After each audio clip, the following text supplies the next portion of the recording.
So here is today's project. Basically, you can see this dead pine tree or cedar tree, whatever it is. So they have a driveway that goes from here all the way up, and all these pine trees went in basically to stop the snow and all the snow drifts from going over and completely covering up the driveway and stopping them from getting into their house up there. So one of these trees got a disease, and now they're probably all gonna die. So we're just gonna rip them all out and put them somewhere over here. So that way they can burn them or do whatever really they want with them. And then he's gonna come back in later on and plant all these little cedar trees, and hopefully those will do a little bit better than these pine trees. I don't know. There's a difference. One is native to the area. These small cedar trees. The other ones are, you know, imported from somewhere and planted, so they aren't doing too good. But we got this 315 here, so this is gonna be pretty fun. Warren should be here, well, really any minute now. He just had to fill up the transfer tank and get the truck filled up, so this will be fun. Folks over there at Foley Equipment got this thumb put on for us, so that's gonna be absolutely amazing. They got this put on in, you know, only a few hours notice, and it's just amazing that they were able to do it that fast. So I'm extremely thankful for that, for them helping us out with that. But here's the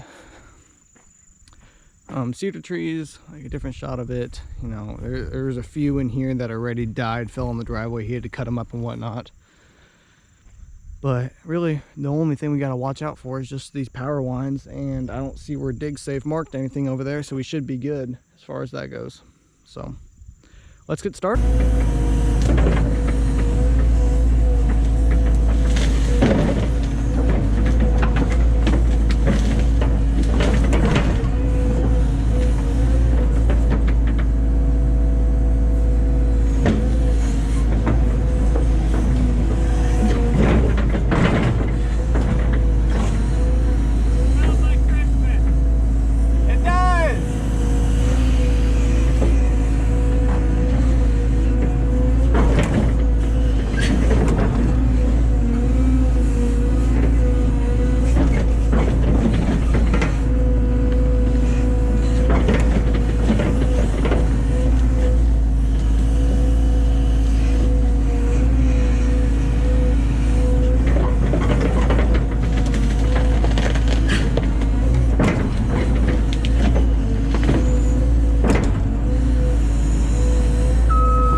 Well, that's gonna be it for today's video. We got a lot of these trees pulled out, and I'm gonna get going, but this is kind of what I did, show Warren exactly what we're doing, and he's gonna continue all the way down. So that 315 worked out absolutely fantastically. But if you guys like the video, please hit the thumbs up button, and also another great way to support us is just to hit that subscribe button. That way you're notified also of all the videos we upload over here. But I'll catch you guys in the next one.